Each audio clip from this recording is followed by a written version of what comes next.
College का पहला दिन था। सभी के सामने नए नए चेहरे थे। सभी लोग इन्हीं चेहरों से अपनी पहचान बनाने में लगे थे।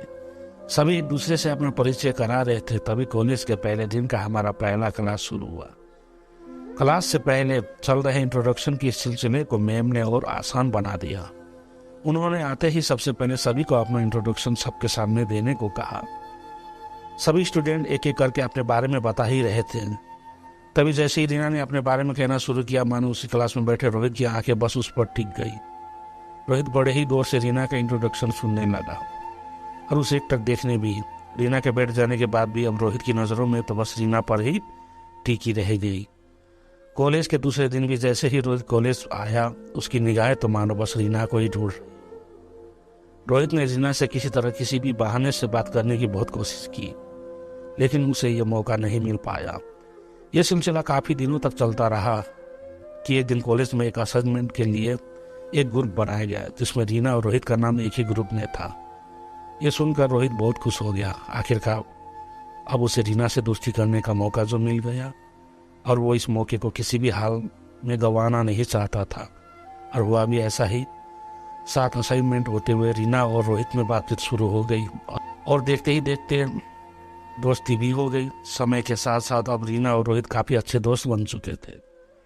लेकिन रीना और रोहित की दोस्ती धीरे धीरे कुछ ज़्यादा ही बढ़ने लगी। फिर एक दिन मौका देखकर रोहित ने रीना को प्रपोज कर दिया। रीना भी रोहित को मना नहीं कर पाई, क्योंकि कहीं ना कहीं उसके दिल में रोहित के लिए प्यार वाली फीलिंग आ चुकी थी। अब दोनों दोस्त के साथ साथ लवर्स भी बन चुके थे, इसलिए कॉलेज के बाद भी वे दोनों मिलना जुलना जारी रहा। अब तो पूरे क्लास को भी रीना और रोहित की लव स्टोरी के बारे में मालूम हो गया था। रोहित हमेशा रीना को महंगे महंगे गिफ्ट देता और रीना भी प्रोजेक्ट बनाने में विशाल की हेल्प करती। सभी कहते हैं कि रीना और रोहित एक दूसरे के लिए बने हैं, यानी कि वे परफेक्ट कपल है।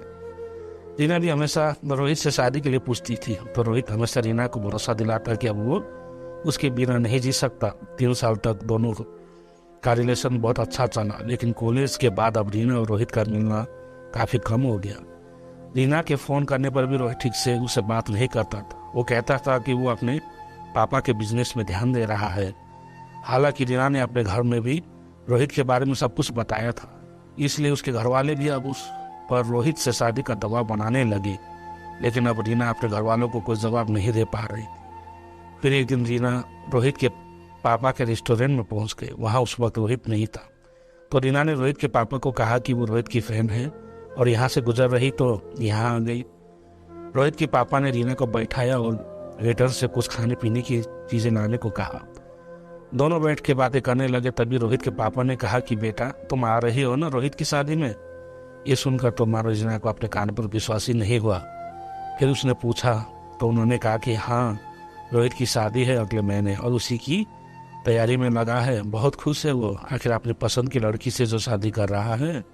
दोनों स्कूल के टाइम से ही एक दूसरे को जानते हैं। ये सुना अब रीना बिल्कुल निःशब्द हो गई और वहाँ से निकल पड़ी।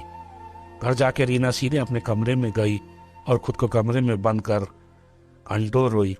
रीना ने अपने माँ और पापा को इस विषय में बताया, तो उन्होंने रीना को किसी तरह समझाया कि ज़िंदगी में अब तुम्हें आगे बढ़ना चाहिए और भविष्य के बारे में सोचना चाहिए। जो गुजर गया वो गुजर गया, अब उसके बारे में सोचकर अपनी आगे की ज़िंदगी खराब मत करो। लेकिन रीना अभी भी रोहित को भुला नहीं पाई और रोज़ रात को रोते हुए अपने दिल को दिलासा देते हुए कहती, तो क्या हुआ जो एक दिल टूट गया।